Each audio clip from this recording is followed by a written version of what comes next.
know, make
That mute guy in the film is me.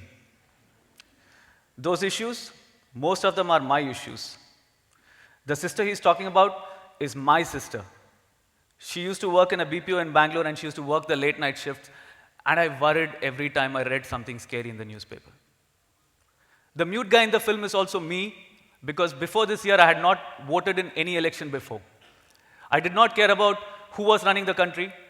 I did not know what political parties existed. I just did not care. According to past voter turnout results, not too many people cared either, and I was one of them. But that changed in 2012 when I read about that rape case which happened in Delhi. I remember sitting at home and feeling so angry and so frustrated about it. Something snapped in me, and I wanted to vent all my anger. I wanted to do something about it. I talked about it to my friends. I posted something on Facebook. It didn't help. Then I read about a protest march which was happening not too far away from this auditorium here. And I wanted to go there and walk in protest. I thought I'll call a few of my friends and we'll all go. Then I decided against calling my friends because when we are walking, someone will say something funny and it'll just break the mood. And I wanted to be in my frustration. I wanted to feel it at that point. I wanted to feel that anger. So I went alone, thinking there'll be some 200, 300 people. But when I reached that place, I was surprised. There were thousands and thousands of people. People like me who would like some post on Facebook, who would like some cat videos, but they were all there at that point. There was so much anger and frustration over there, I didn't feel alone. At that point, I saw things over there and I felt good that people cared. I wanted to care too. I talked to some people over there and everyone said the same thing in many different ways. Enough is enough. This can't be happening to us. So I came back home and I was thinking, what if someone was so angry over there, some guy picked up a stone or a stick and vented out on something that represented incompetent authority. like a car with a beacon, a government building, or some poor policeman who was standing over there. That's not a space I would want to be in. That's not a country I want to be in. Things were happening in the country at that point and in my life personally that made me want to be a little more responsible. I wanted to vote. And now that I had decided I wanted to vote, I thought, as an advertising professional, can I convince 10 people, just 10 people to go to the polling booth with me to make up for all the years that I didn't go and vote? So I sat and wrote. I poured out all my anger and my frustration in this film. And I made this. It took me some 2-3 months to make this, but I ended up making this. And I posted it online. And I felt so good about it. And people started calling me and saying what I wanted to hear, that is, this makes me want to go and vote. That felt so good. I went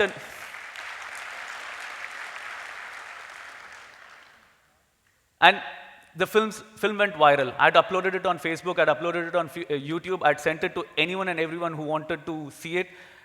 And I felt really good about it, and then I went and voted too. When election day came, do you guys have any idea how difficult it is to find your name in the polling list? Asked me. Well, I did find it, and I voted, and I came back home feeling happy. It was been 3 months, and I'd been campaigning, trying to get as many people as I could to the election booth. And I came back home thinking, this is it. I'm done. I sat down in my chair, and I said, I should be feeling very happy, but I wasn't. For some strange reason, I was not satisfied. And I thought about it, and I realized that every year, every time there was an election, my parents went and voted very diligently. Holding hands, they used to go to the polling booth, and they'll vote, and they'll come back. Nothing changed. It was always the same stuff over and over again. And that bothered me. I didn't want my vote to be another inconsequential vote.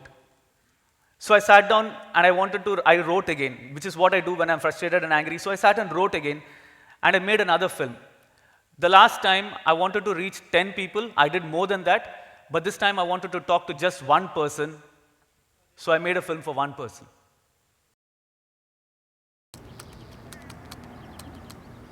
You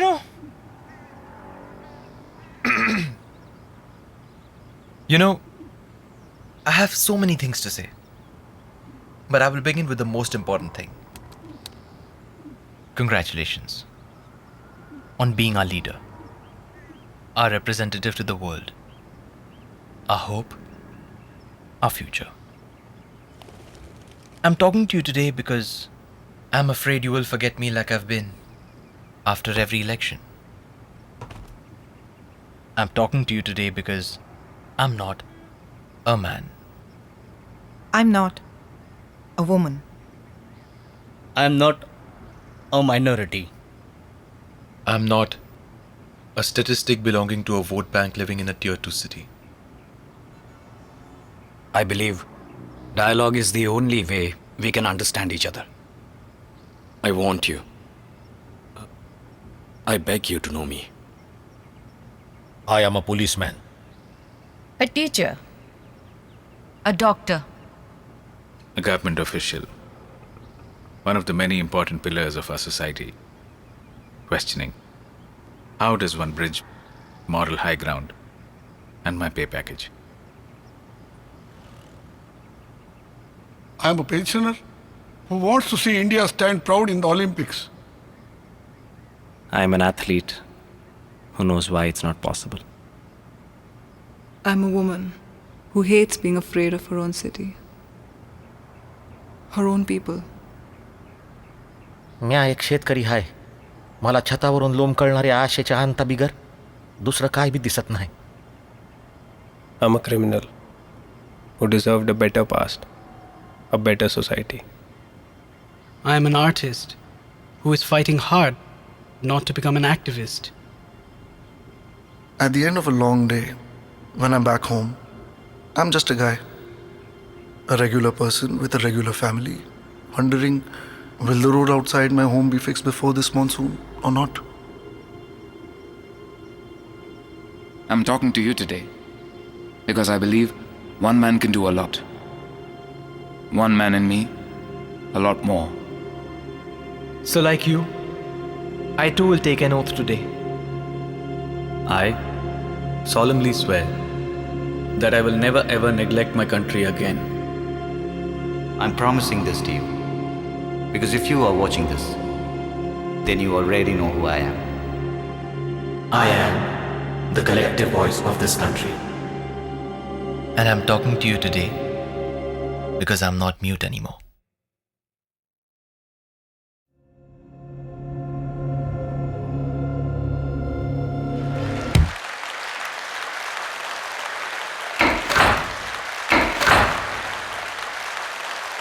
Voting, democracy, I believe originated in ancient Greece.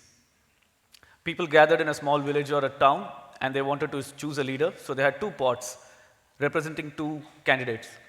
And they dropped stones in those pots to figure out which pot will have more stones, so that person will run the place. And that's how democracy was born. All that is fine, but my problem is it hasn't evolved since then. Everything that humans use or what we use has evolved since the time the first prototype came out. Think about it. Cars, planes, computers, everything has evolved since its first prototype. Why hasn't democracy yet? Why are we still dropping stones in pots? Am I the only one who feels that I can do more than elect a representative who will speak for me for the next 5 years? Can I do something more than that? So that was bothering me for a while too. And I had watched this movie Avatar, as they say in Hollywood.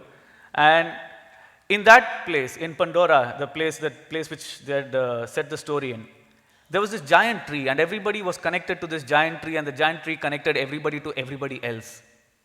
That's something like the internet. And I read about this in an article about Avatar, and that made a lot of sense to me.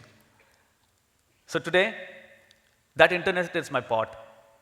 It's been 11 months since I started on this path, and every time I have something to say, I have a vote to cast, I put it in this pot. This is democracy for me today. This is my way of making a change for our society.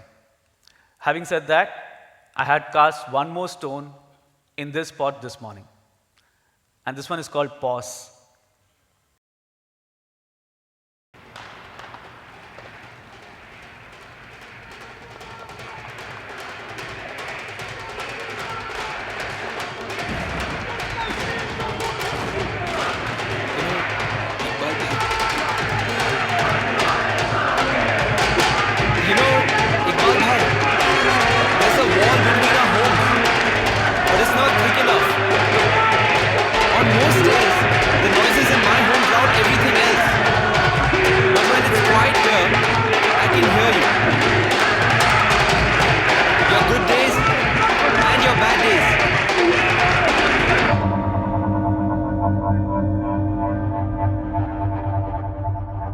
And when it's really quiet inside me, I can hear you as well as I hear myself.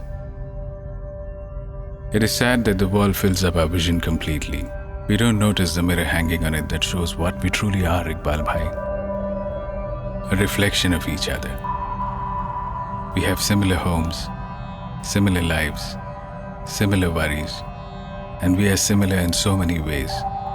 Just that it has been 67 years since a family became two homes. Brothers became strangers, and we became you and me. What's more saddening is, in all these years there have been times when a door of hope opened, but the wind changed direction to shut it again. I'm writing this letter to you today because doors are attached to walls, Iqbal Bhai, and the only true open door is the lack of a wall. I pray this letter goes over the wall and finds you, a person like me who believes our future need not be our past repeating itself. A person like me who believes right now can be the beginning of a world where conflicts are resolved with words and not weapons. A person like me who wants what I want too. Quiet days at home, with no worries except who will win the cricket match between us. You or me. It has taken 67 years for this letter to be written because I didn't know what address to post it at. But Iqbal Bhai, if you're watching this, then I know this letter has reached its address. And if you too pause to think and write back, then every word of yours will help in breaking a very old brick on a very old wall. Your friend, your neighbor. Where was I?